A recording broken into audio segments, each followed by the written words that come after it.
Programming languages, like written and spoken languages, have rules that define what it is we're able to do with them and express in them.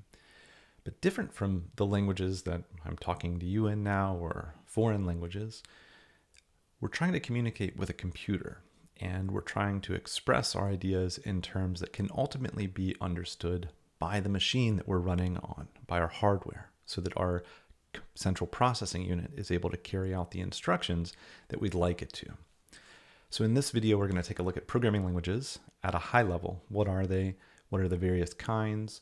We're going to introduce the notion of programs in terms of programming languages, and then take a look at interpreters, which are how the programs that we write in this course are going to ultimately be evaluated on our computer and on our hardware.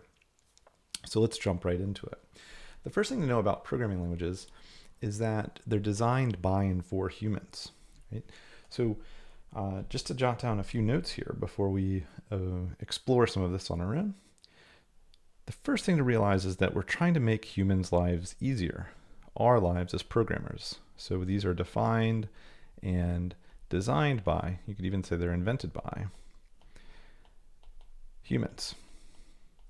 And we've been designing programming languages for the past 70 years or so. They're trying to make our lives easier because ultimately the computer's instructions are very primitive. There's a small set of them, they're very low level, and we'd like to be able to think in bigger picture terms. But because the computer evaluates instructions, binary instructions, in terms of zeros and ones, they're very painful to write a computer program in terms of the exact binary representations that the computer in our hardware expects. It would be really tedious. We have to spend a lot of time. It's very error prone, and it's pretty far from the way that we like to think about our problems that we're trying to solve with our programs.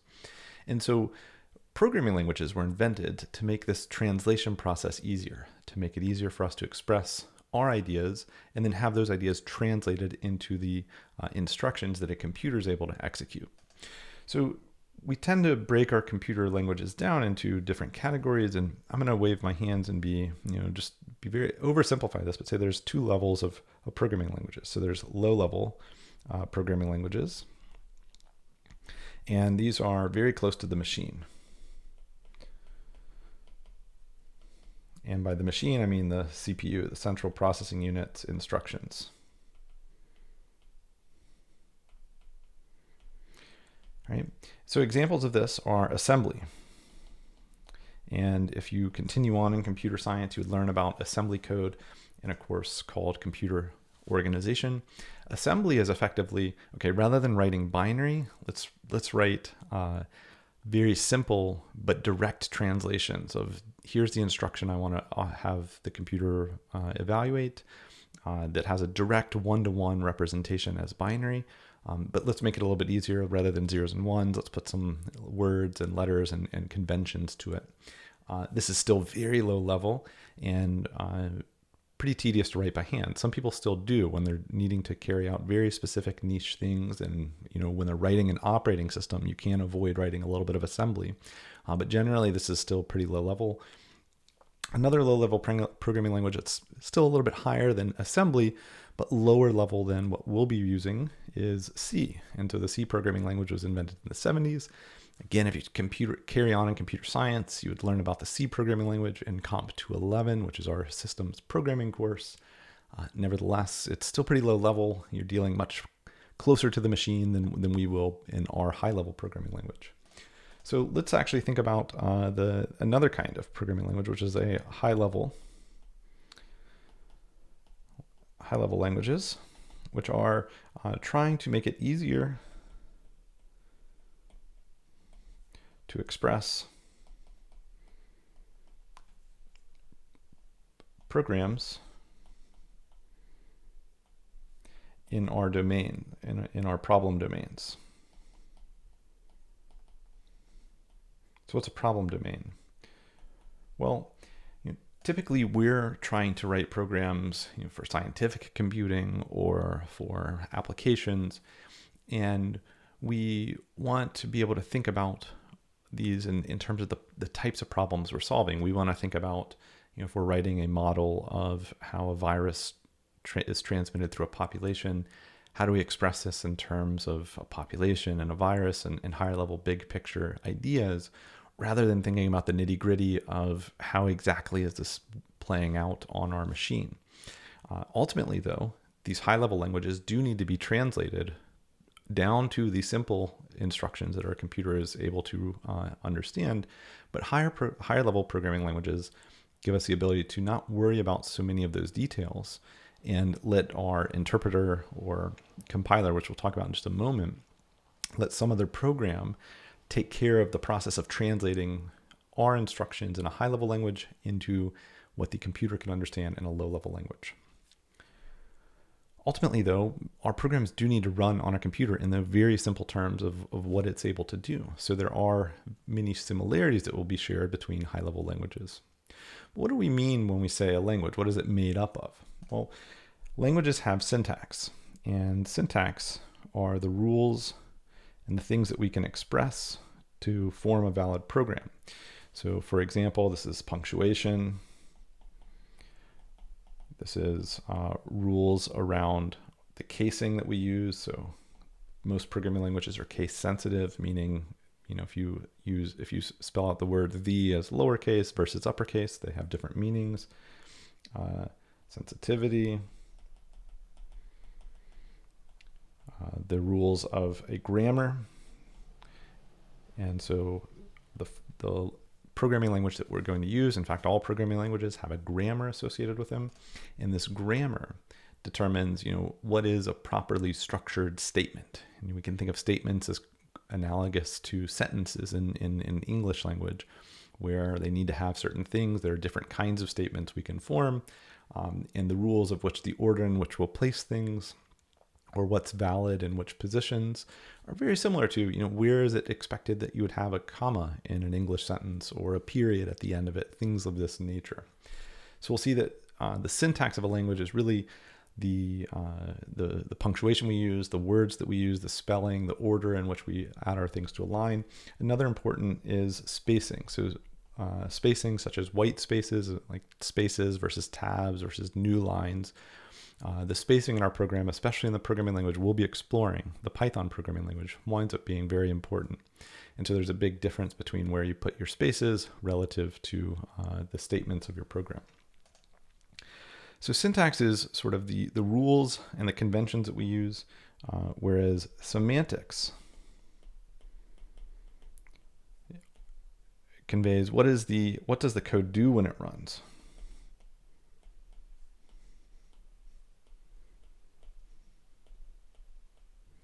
And when it runs, another way to think about it is when it is evaluated. So we'll talk a lot about evaluation throughout this course and what it means for code to be evaluated. But the syntax and semantics are related in that you can't express anything without syntax. And semantics are, well, what is the meaning of the syntax? What is it actually? What is the effect of using this particular syntax in this way when the computer goes to evaluate it? Programming languages also have things like reserved words. So we'll see this concept come up as we explore a language. And these are special words that you can't use to mean anything else in a program. Special words with predetermined semantics.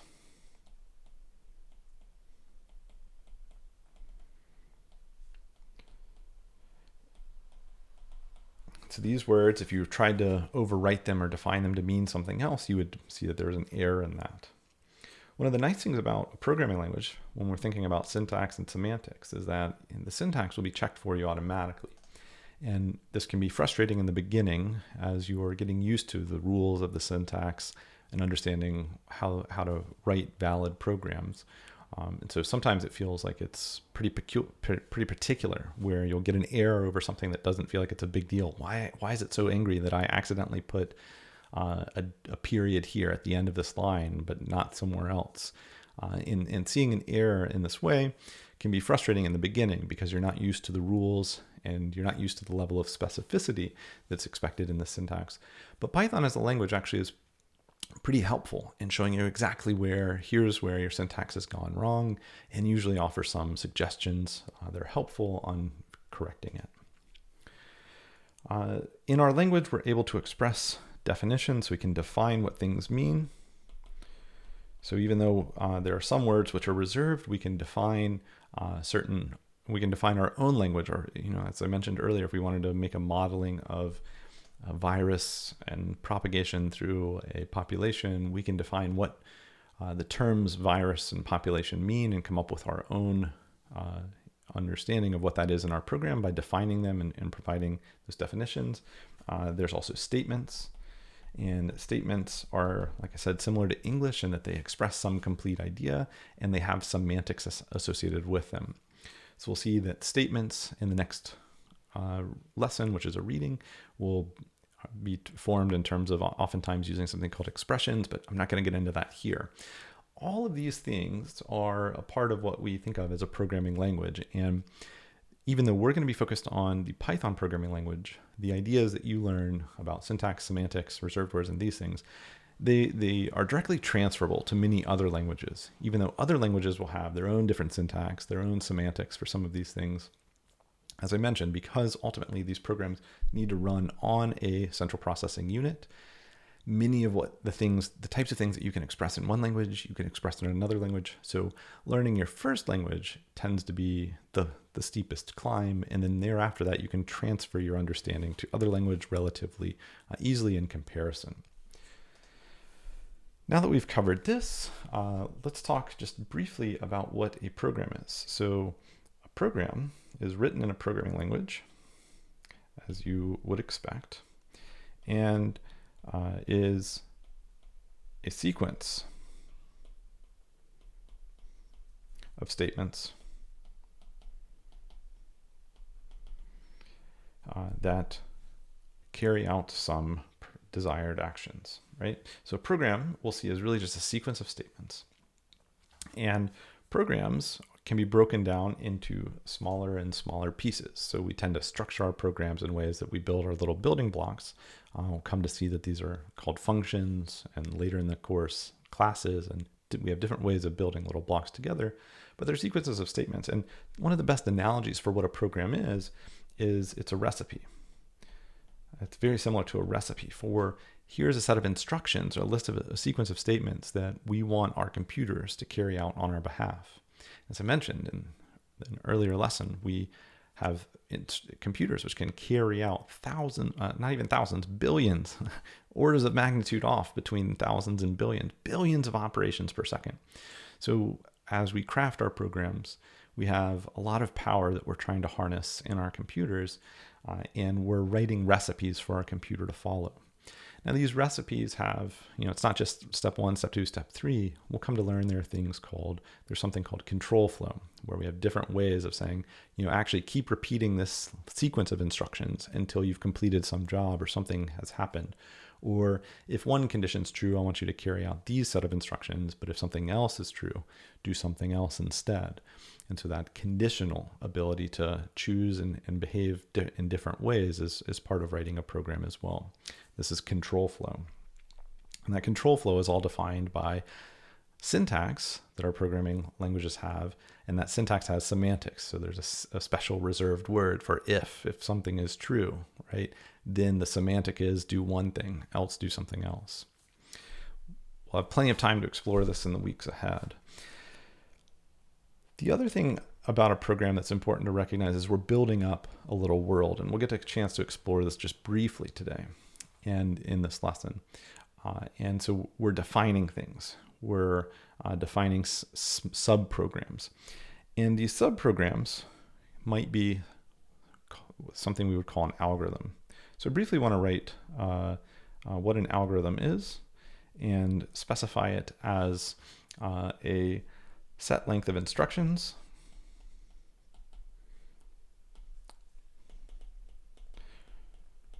and you can think of these instructions also as statements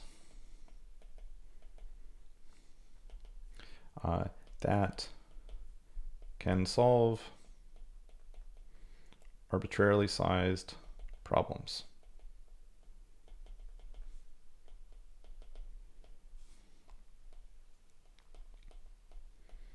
process data.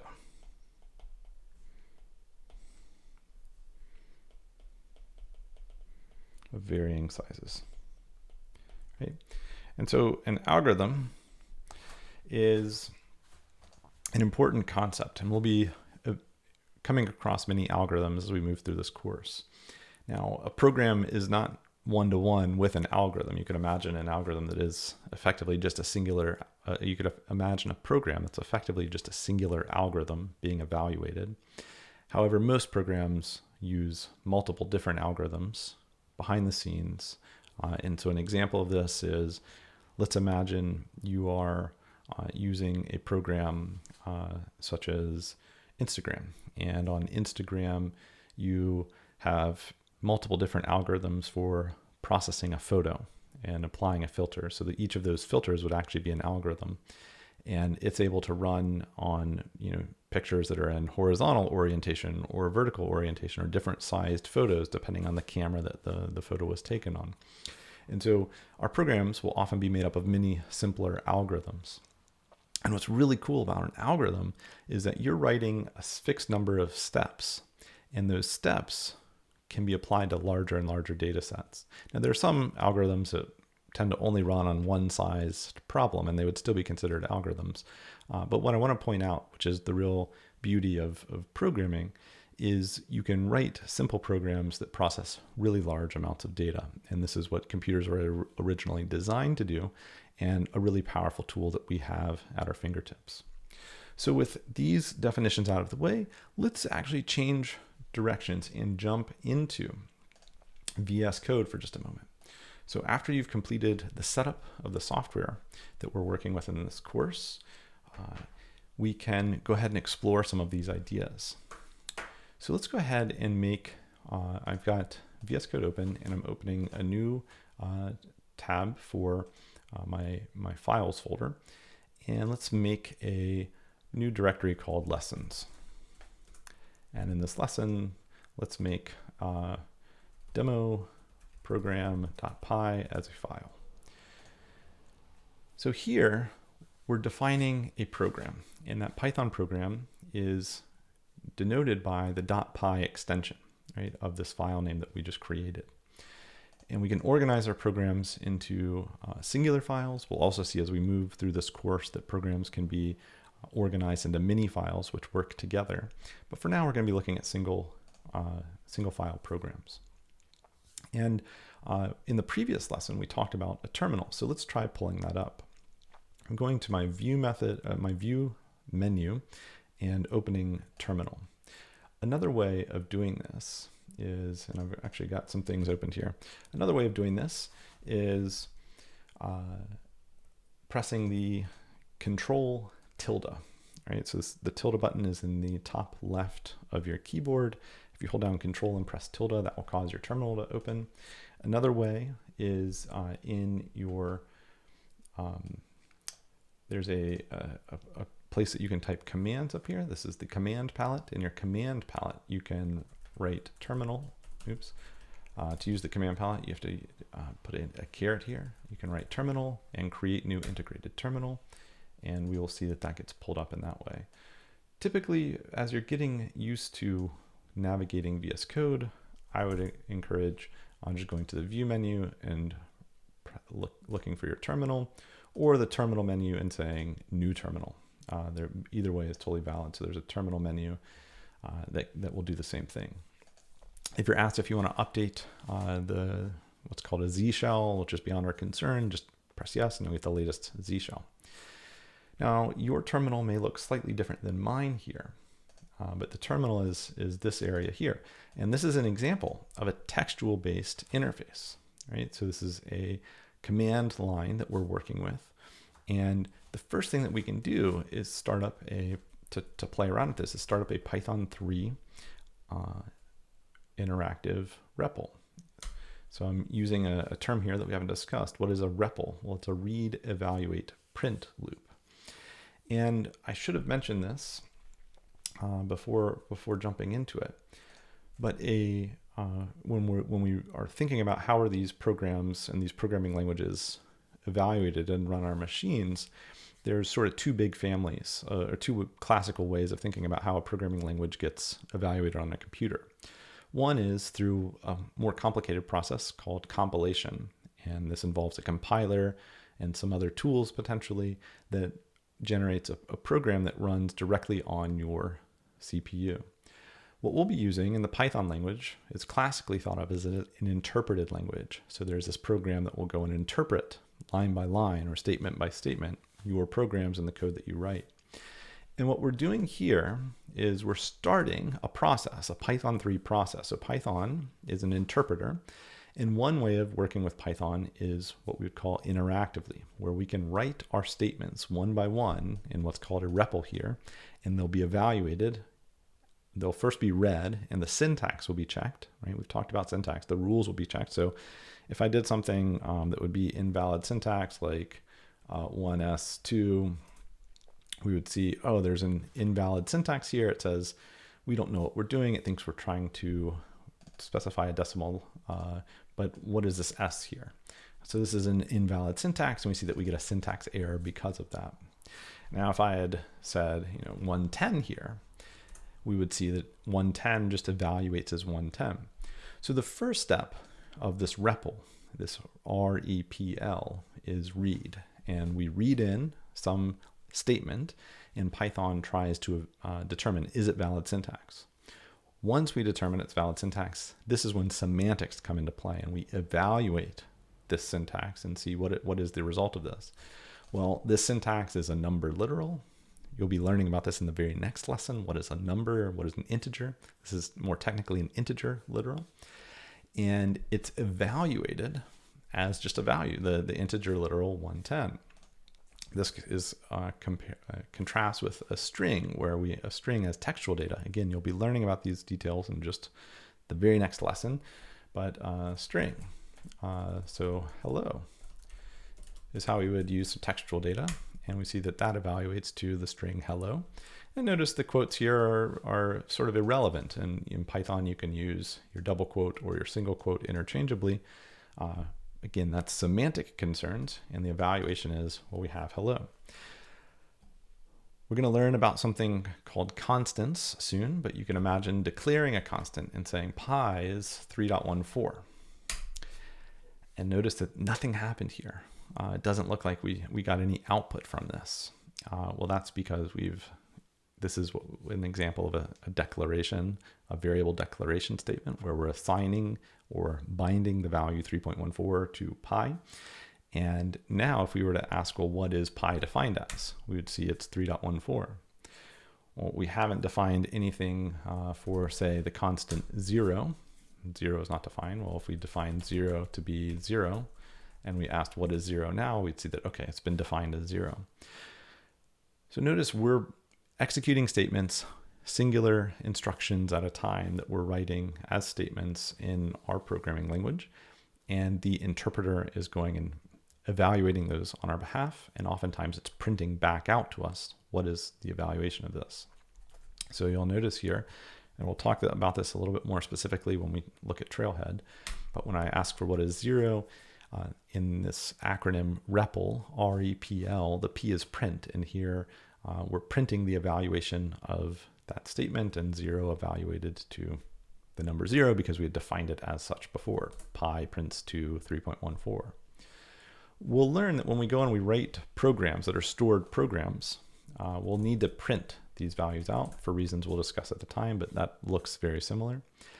And then the L in REPL, read, evaluate, print, L, the L is loop, and that means go back up to the top and read again, ask for the next instruction, right? We can quit out of the REPL with the quit function, which is a built-in. And now notice we're back at our main terminal, the command line prompt. If we were to run Python 3 again, this would start up a new Python process running in our operating system. And because what we defined previously was defined just in memory, notice that now if I asked for what is pi, we say pi, we're told pi is not defined. Our memory was cleared. And so working with Python in this interactive way is great for tinkering with syntax and playing around with some ideas. But ultimately, because what we're doing here isn't persisted or saved anywhere, it's frustrating to try and reproduce your programs each time. So instead of this, we have a second option of defining our programs as a stored program. And the stored program means it's stored in the storage that we talked about just previously on your hard drive, such that when you want to rerun the program, it will run again on your behalf. So let's do something very similar here. And I'm actually going to add a special type of comment that you'll learn about very soon called a documentation comment, a doc comment for short. And here I'm going to document that this is a demo Python program.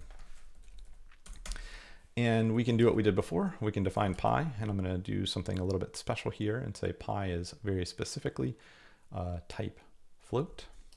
And you'll learn what a floating point is in the very next lesson, but it's effectively a way of describing a decimal number, and it's defined as 3.14. And maybe I want to print the result of calculating 2 times pi, right? Which would be, radians. Now, this is a simple, kind of meaningless program. And you'll notice that when I make changes to it, my tab in VS Code has this circle that indicates that I've got unsaved changes. Well, we need to save those changes in order to store this as a program in our machine. And now we're able to go and run this program. I'm going to show you how to run this program from the terminal to show you that this is one of the ways that we can do it. But as we move through this course, we're going to use a special tool that helps in learning programming called Trailhead that I made for this course. And that will allow us to play around with our programs and run them in a little bit more graphical and interactive way. But I want to show you that this is all just the same. So let's go ahead and start a new terminal. I'm going to go to my terminal window and say new and click the new terminal option. I can hide my files now so that we're just looking at this program. And now, rather than writing just simply Python 3, I'm going to write Python 3-m, which means run this program as a module. We'll learn what a module means soon. And lessons.demo_program. And what do you know? We get 6.28 printed out. Now, in the first exercise that you're going to be carrying out, you'll write a more complex hello world program that does a very similar thing, but uses more structure than what we're seeing here. You'll notice that this program exited as soon as I was done, and so I'm back to where I was in the terminal. If I wanted to run it again, I could. So just for fun, maybe let's print, because it's very classical when you're writing your first program, to print hello world. We can also print hello world on line 6. And if I come back down to my terminal, one of the things that you should know about working with one of these interactive terminals, this is not a REPL, is you can use the arrows on your keyboard to, if you press up, you'll see that it reloads the last command that you wrote. Python 3-m lessons.hello program, and we see 6.28 followed by hello world printed out. A key idea about a program written in our programming language is that these instructions are evaluated from top to bottom. And so it's as if, we had written in previously, if we ran just Python 3, remember this puts us into the REPL. It's as if we had typed in this line first, and then this line, and then this line, and pressed enter after each time. And the order of this ultimately does matter. Now, as an example, if we tried to put line 4 here above line 3, this is still syntactically a valid program, but semantically it's invalid because pi was defined after this statement. So if I tried to run this program, you'll see pi is not defined and we have an error. It's a different kind of error. It's a name error. And a name error means, hey, the Python's trying to interpret this line of code, but it hasn't yet seen this line, right? This is part of that. We're working our way top to bottom. So at this point in our program, it doesn't know what the heck Python is, and it has to give up and say that there's an error. So the order matters. Similarly, if we put this print statement, hello world, at the top of our program, and I saved my program, and I tried running my program again, we see hello world 6.28 printed. Now I mentioned we're going to look at another way of working with these programs, and that is a program called Trailhead that we can run. And after you've completed your setup, you'll be able to open up this Run and Debug tab. and press Start Trailhead. It's this green play button. And we can go ahead and hide this. You may see a bar that looks like this. We'll explain what this is soon, but you can hide that out of the way by moving it up to the title bar of your program. You'll see that you are linked to localhost port 1110 for COMP110.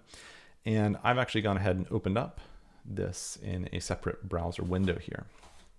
Now, you'll notice that we have this lessons directory. That's what we made. And then here's our demo program. And that demo program, this doc string we wrote at the top, this is a demo Python program. That's what's showing up here. Now, if I click this, you'll notice that this program is now running in our browser as if it's very similar to what we did in the terminal, but we're able to very quickly and easily rerun this program in our browser. And this is starting up a process that's interpreting our program line by line. Again, if we made some changes here, and what I can do is I made that change, I took it away, the hello world, I saved, and now hello world is printing after these things. And none of this is very exciting, admittedly, as we're looking at this. But the point is, you can see that we're writing a program in the Python programming language. There are some rules here, the syntax, right? So if I had a syntax error here, we would see, there's a syntax error, invalid syntax. We better fix this.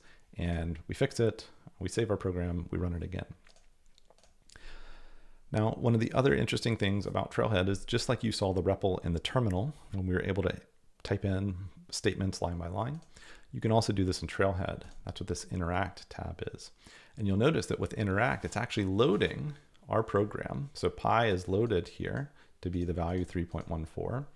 And in this Interact tab, you can also type in new commands. So I could try, let's say, what is 3 times pi? And we see that that's 9.42 as computed in this particular program. Just as I mentioned before, this is a REPL. This is the read, evaluate, print loop. We're evaluating lines line by line, but different than what we saw before is we didn't start from a clean slate. We actually started by evaluating all of the code in your stored program first that we've loaded up in Trailhead, and then we can go and evaluate things after these definitions have been loaded. And we'll play around with this as time progresses through the course. We're also able to define new things. So let's say 0 is a float, that is 0.0. And you'll notice that up in globals, now we have some meaning for what 0 is. Notice though, this wasn't in our stored program. As soon as we refresh this, it's gone. And we'll get a sense of how these things interact as we move forward. But what we're seeing here in this Interact tab in this REPL is we have a true Python process running. It's keeping track of its state. It has some memory. It's got instructions. It's carried out all of these instructions. We know that these instructions were syntactically valid because we didn't get any syntax errors. And the semantics are, we defined some constant named pi. We printed out some usage of that constant. We printed out a string little message. And we've written just a very simple, trivial little program.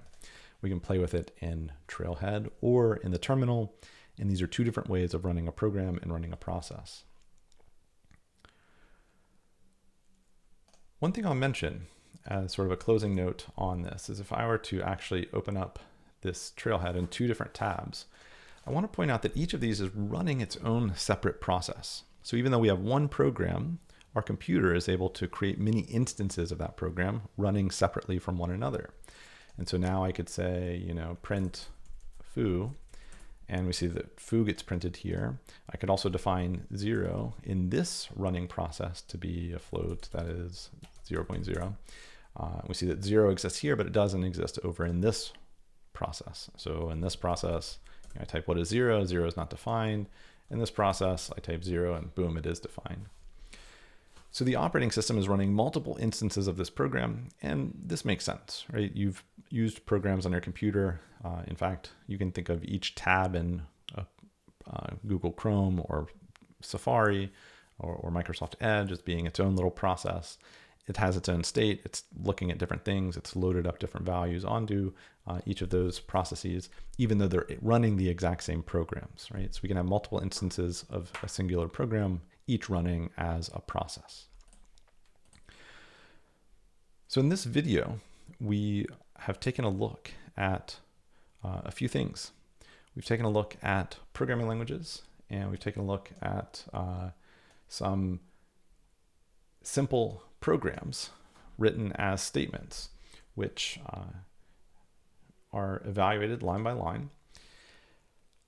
And finally, understood a little bit about interpreters and taking a look at how interpreters will take a program, start at the top, evaluate some statement, and then move on to the next statement, move on to the next statement in a sequential manner. There are other kinds of programming languages, and there are other ways that our programs are ultimately evaluated on our computers. But in this course, we'll be looking at the Python programming language, which is an interpreted language, and we'll leave compilation as something you can learn in future courses. Great work moving through this video, and welcome to a programming language called Python.